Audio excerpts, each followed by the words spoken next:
Hi guys! Welcome to Shaving with Francis. Kamusta kayo dyan? Ito na naman another vlog, another shaving vlog. At nandito kami ngayon sa Manila kasi kung hindi nyo alam, we live in Cagayan de Oro, my family. Nandito kami ngayon to visit some relatives and to do a little bit of work. So, gusto ko sana gumawa ng series sa YouTube channel natin about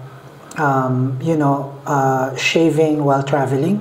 So, ito yung magiging first natin na episode. So, hinahanapan ko pa siya kung anong pangalan ng ano natin. Hinahanapan ko pa ng pangalan yung series na to. So, anyway, maybe shave travels or something like that, no? Okay, so, simulan na natin. Okay, so for our shaver, gagamit tayo ng Shavette from Henbor. Ito yung pinakauna kong shavette. Bago ko gumamit ng labaha or straight razor, ito muna yung ginamit ko. And murang-mura lang to. Pero even if meron na akong mga ibang shavette na mas mahal dito at saka iba pang mga labaha, I will never give this up kasi gustong-gusto ko pa rin tong labahan to. Mura lang siya pero it's well made. Tapos I think bili ko dito parang 200 pesos, no, plus shipping. So abot mga almost 300. Meron mga mas mura na ganito pero ganito rin yata yung itsura ng style, pero hindi ko pa yun na-try. Pero itong Henbor, sobrang okay ako dito. Okay, sa blade na gagamitin natin, gagamit tayo ng Dorco New Platinum ST300.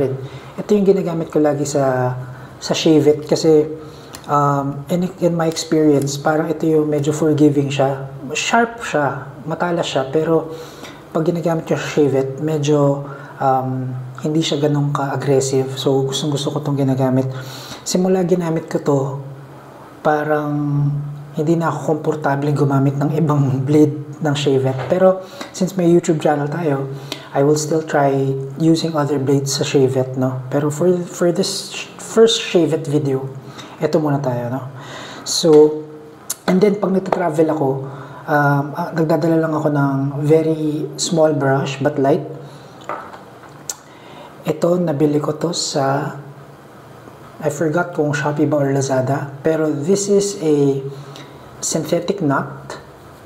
I'm not sure kung 20mm lang to, but it's around that size yung knot diameter niya, and it's very very soft at saka magaan siya. Hollow siya na plastic, pero guys, sobrang, ito yung first ko na brush. Ngayon, kahit marami na akong brushes, gustong-gusto ko pa rin siya, no? Very light, tsaka hindi ko alam parang sakto lang siya, no more no less na brush. So, until now, gustong-gusto ko siya. By the way, nabili ko pala to as set kasi nga, beginner pa ako nun. So, gusto ko lang makagamit na ng brush. Gusto ko lang matry na siya. So, bumili ako ng set. Ganyan siya. Yan. So, it comes out like that. No? Tapos, nilagyan ko na siya ng Arco Shave Soap. Yan. Arco Shave Soap yung dala ko. So, yan. And then, of course, gagamit tayo ng ang aftershave natin gagamitin. Yung Gillette series natin, Aftershave Cool Wave Fresh. Yan. And then, moisturizer natin will be my Dove Men Plus Care for moisturizer. Okay, start na tayo. So, load ko lang to ng blade. Yan, lalabas nyo lang yan dyan. Ito yung ginagamit usually ng mga barbers kasi mas hygienic kasi to pag ginagamit mo sa iba-ibang mga tao. So, tatapon mo lang yung blade. So, ayan siya. Yan, lalagay nyo lang siya dyan.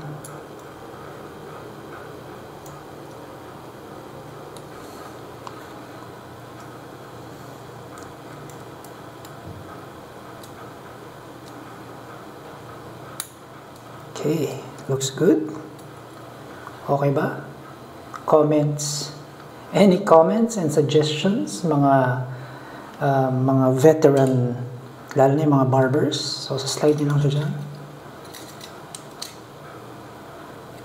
Yun.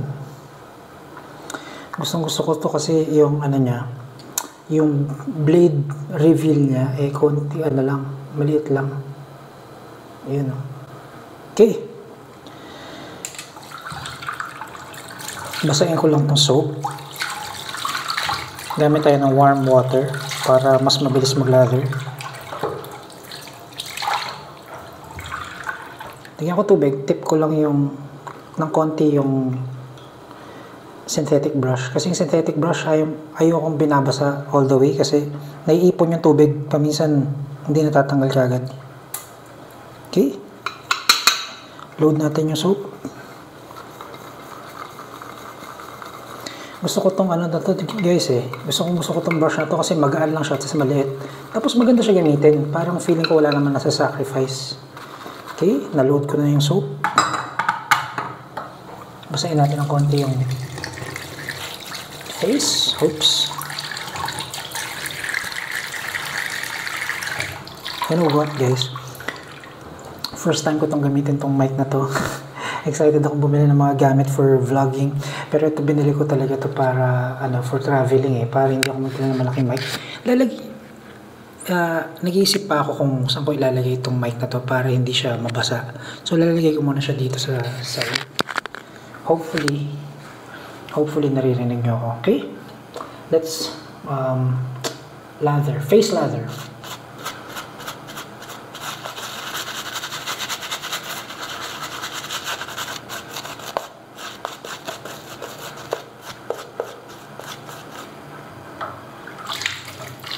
More water.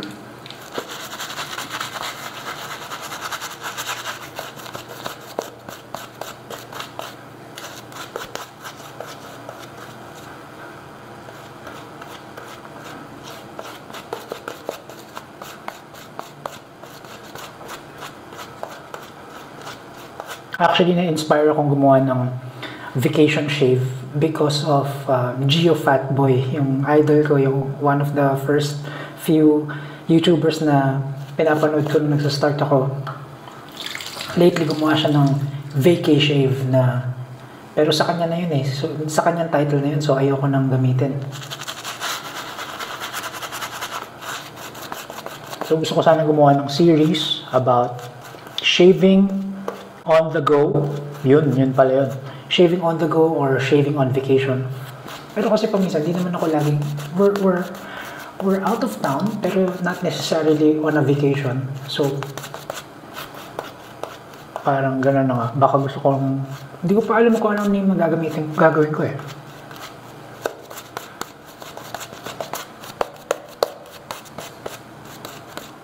Okay?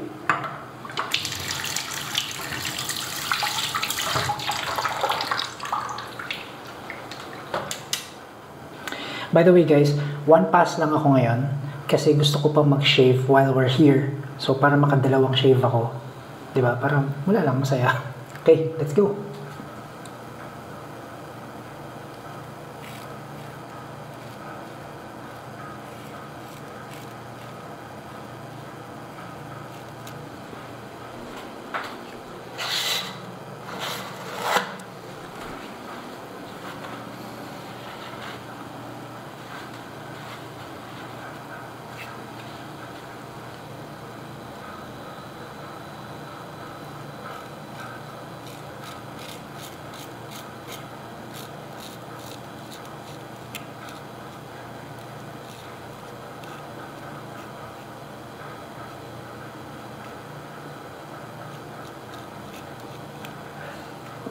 Para doon sa hindi nakakaalam, mas madali actually gumamit ng labaha. Yung traditional na labaha, hindi yung ganito na napapalitan yung blade. Mas forgiving yun It's not as sharp as this one, pero ang problema mo naman doon, yung maintenance. Dapat marunong ka mag-sharpen.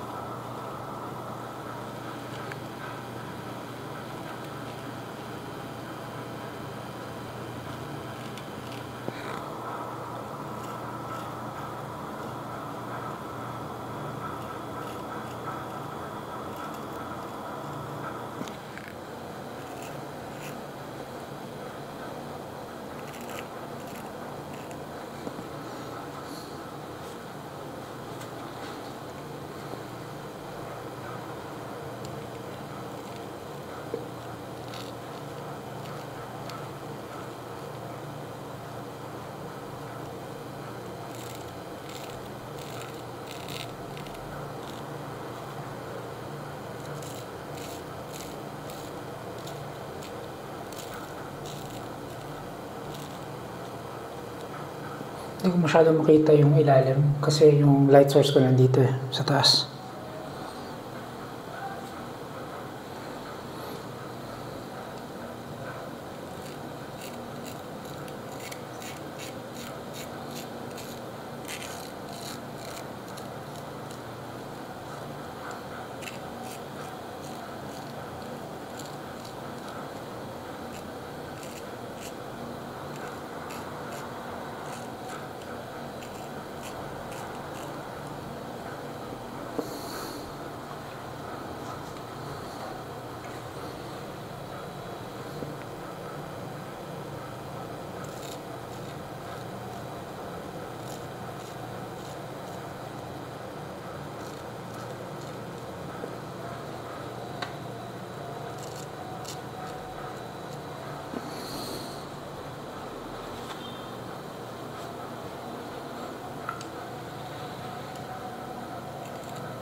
Wow, that looks good guys.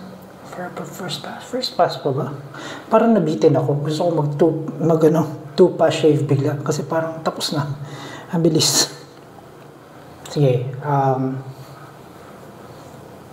Sige, touch up na lang tayo. Touch up. Kasi kung natitempa ko mag two pass shave, kaya lang, pag ganun ginawa ko, matagal humaba yung facial hair ko. So, hindi ako makaka-shave kagad. Siyempre, gusto ko mag-shave, diba? Okay, so, touch up na lang.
Oopsie.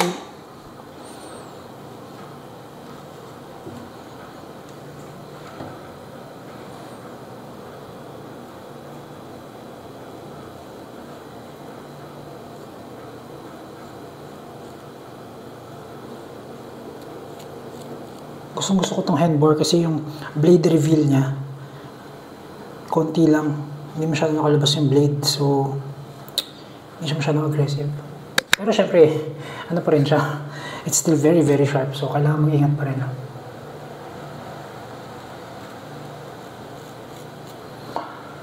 Marami nagsasabi na Yung iba kasi parang masyado kasing sharp to compared sa yung totoong labaha.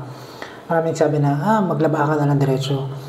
Pero, ang maganda naman kasi dito guys, pag natuto kang gumamit nito, pag gumamit ka na ng labaha, hindi ka na masyado mahihirapan. Kasi, yung technique mo dito, kailangan, talaga, you're on top of your technique. Kailangan magaan lang yung kamay mo.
See guys, meron na akong konting cut.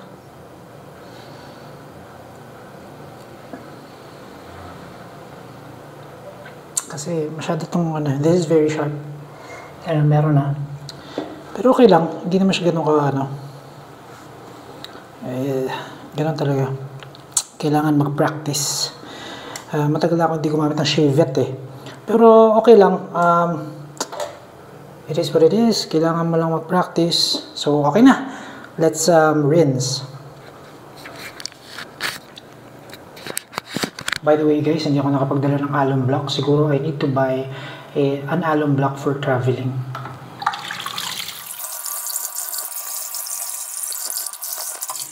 Ngayon, titingnan natin kung marami ba akong naging cut.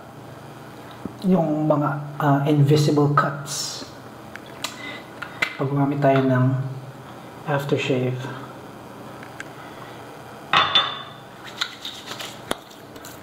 Oh! Medyo ma-update, but it's not the worst. That's awesome. Very nice shave. Very actually, kahit na nawala na.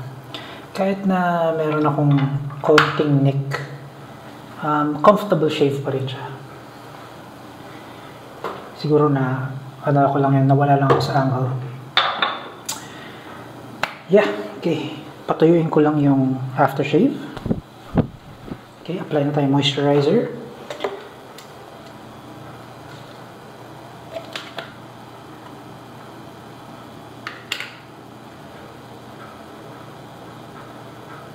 Kasi syempre, aftershave has alcohol, so mag-drive yung skin. So kailangan natin moisturize.